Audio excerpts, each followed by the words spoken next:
Good morning, guten Morgen, magandang umaga, konnichiwa, bonjour. So today's Memorial Day, which I don't celebrate,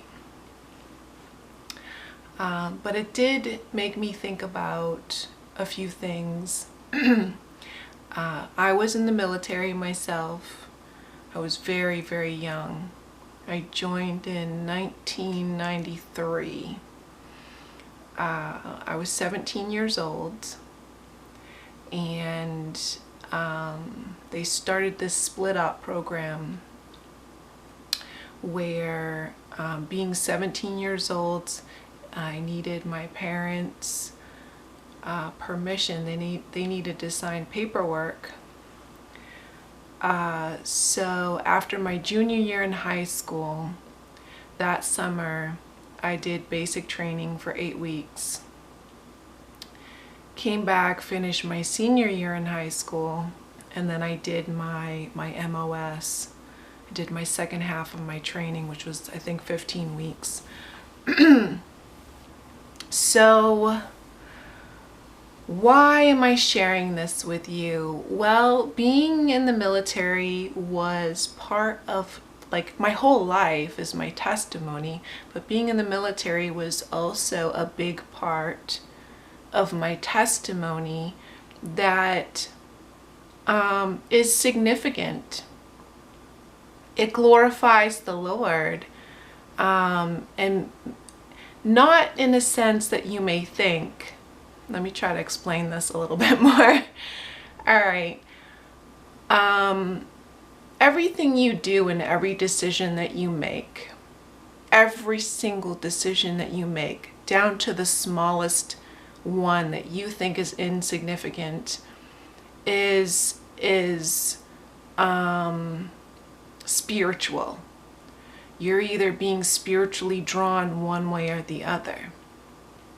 And for whatever reason at the time, maybe not to my full understanding, that I was convinced up here, like, oh, I think it's a good idea to join the Army National Guard because my parents were poor, and you're manipulated and indoctrinated to believe that to become successful, you need to further your education after high school. And the only way, I didn't make good grades in high school, so the only way I knew to be able to go to school after I graduated was join the Army, because there was a recruiter that came to our school and told us that there was free tuition at the time. And I thought, ooh, that sounds like a great idea. Not knowing that the military owns you. You take an oath. You know, they call them dog tags for a reason, because you're a dog to them. And I learned a lot. I was always the type who success and doing things the right way, if there is a right way of doing things, always came easy to me.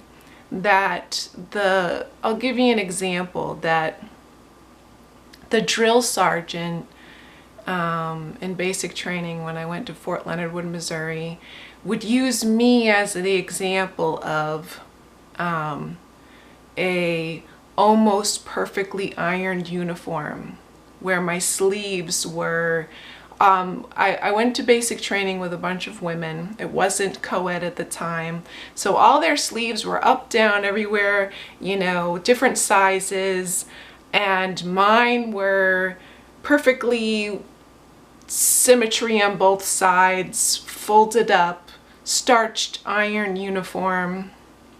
My hair was long at the time, so I used to put it in a braid and a really tight bun. They'd use me as an example of my hair wasn't going beneath the collar, while other girls' hair was like coming all out and it was everywhere. So they would always use me as the example. And it just showed that I was very good at, I was very disciplined and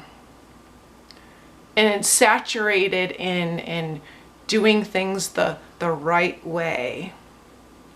I was very good at following directions. And that's a good thing and a bad thing, that the military likes you when you're very young because you're very malleable. You're easily manipulated. Although I've never been patriotic, never the type of person who had an American flag on anything. And I didn't go around saying, you know, I'm proud to serve my country or whatever. I joined because I wanted to succeed in life, not to make a career or anything. So in my mind, you know, because again, I was completely insaturated and indoctrinated in the system, in the beast system. And it's a part of my testimony that is not insignificant, because however I lived my life, I dove in. I was in deep. That I was convinced that there were right ways to do things, because the world, to succeed in this world, you had to have direction. You had to have discipline. And I was all about succeeding, whatever that meant. And then as I got older, and I didn't think I was always right about everything. I had a problem throughout the years, especially before I was 30, that I knew all the answers. Well, maybe not all the answers, but I thought that I was one of those people where I knew 101 about just about any topic that you could bring up. I knew something about it. And I was very proud of that, of my intellect. And I laugh because when you become born again in Christ, you realize that it was all for naught. You realize that all that time, effort, and energy that you placed in succeeding in this world was poo-poo. And you're like, ah.